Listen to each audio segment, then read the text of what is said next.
Hey guys, Diamond Ambassador Sally Lewis here, and today we're going to talk about desperation.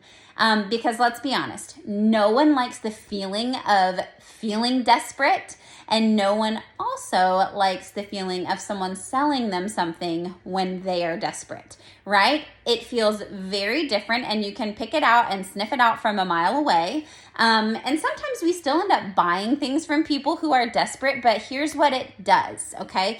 When you are in a sales situation or even a serving situation with someone who is desperate, it makes that person feel like they are doing you a favor, right? So if it's the end of the month, I'm typically, if I'm feeling desperate, I'm fearful, I have scarcity mindset, I have this like lack, or I've procrastinated too long and I have a goal that I'm trying to meet and it's the end of the month, then I'm offering the farm, or I'm following up. I'm like, hey, if we could do this by midnight, that would be great, because, and in my mind, I'm going, because I won't meet my goal, if you don't do this for me.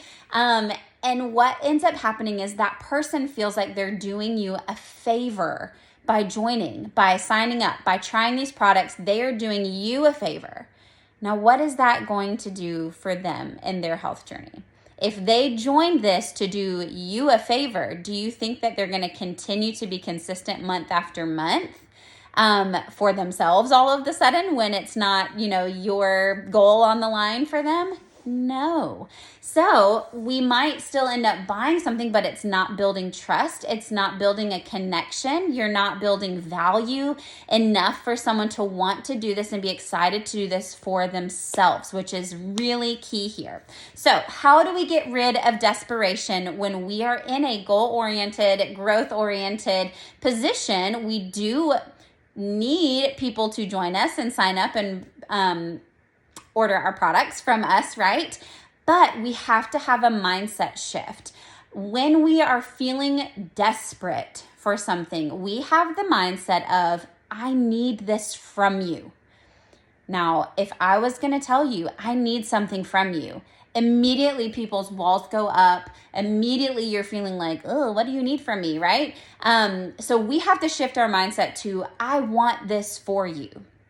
So in our team, we talk about this a lot. We're going to talk about in your brain, before you're messaging people, before you're following up with people, before you're tagging people and stuff, to switch that mindset from, I don't need this from you, but I want this for you. So I'm telling myself, I don't need this from you. I don't need this from you, but I want this for you, right? Because then it creates this feeling of detachment from the result, because I want this for you. So if you're saying no, you're hurting yourself. You're not hurting me. It takes away the offense and it makes it not personal to me if they're saying no or not right now, right? Because I'm taking that offense out of it. If I want it for them, then it's like, oh, bless your heart. You just could feel so much better if you said yes now versus like, oh, I need you to say yes right now, right?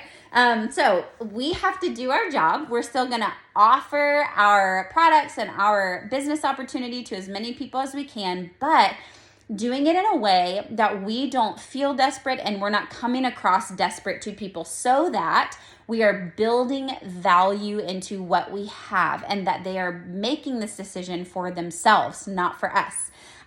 So you will hear Bob Heilig talk about, he has a wonderful podcast if you've ever listened to him, Love, Serve, and Grow. And this is where the idea of desperation can kind of be thrown out the window, because if we're doing what we're doing out of a place of love, out of service, and out of growth for both parties, then we're not going to feel desperate, right? When we're doing this out of fear, lack, scarcity, or procrastination because we're now trying to catch up with something we didn't do yet, that's when the desperation creeps in. So there's three things I want to talk about that we can be consistent in to help us keep that mindset shift of wanting this for people but not needing it from them. So in our IPA, when we're consistent with our marketing and with our reach outs and our follow-ups, we're going to help ourselves not come across desperate.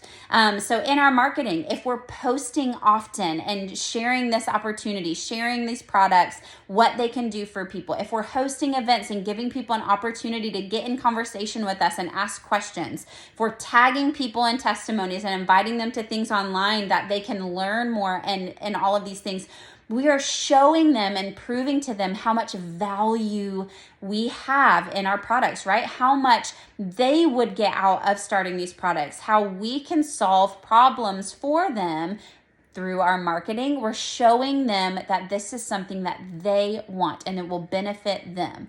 And by reaching out and following up consistently, you are going to be able to detach from saying, gosh, I just only have 3 conversations going. And guess what? I need to sign 3 people this month. That means I'm going to message those 3 people to death. And if they don't want to sign up or not, we're going to make it happen, right?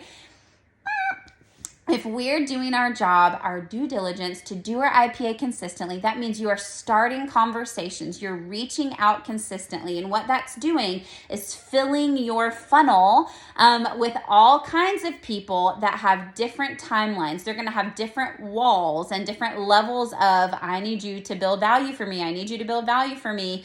And you are going to have multiple conversations to be following up with and to be checking in with and to be tagging people in things. And so you're not just picking the 1 or 2 conversations you have going and feeling desperate to just really make sure that those pull through, right? And so consistency, then the third thing would be in your follow-ups. You guys, you can talk to people and tag people in things very often and still not seem desperate. How do you do that? Because you're doing it with multiple people all the time and you have that mindset of, I want this for you. So what you're doing, how you're following up is benefiting them. It's adding value to them. It's helping them make their decision rather than forcing them to make a decision when they're not ready. Does that feel different? Can you kind of get into the shoes of those 2 different scenarios? So if I'm following up with people and filling my funnel all month long, then I've got multiple people closing throughout the month and I've probably met my goal by the 15th or the 20th. And then as I'm continuing in my consistent IPA, I've got a big funnel and there may still be people following through that I'm following up with, adding value, building value, and showing them how this could be great for them. So consistency in your marketing, your following up, and your reaching out is really going to help you love, serve, and grow and switch that mindset from I need this from you to I want this for you. You can diligently and intentionally do your job without it feeling salesy and without it feeling grabby and needy if you will put these things into practice. You got this.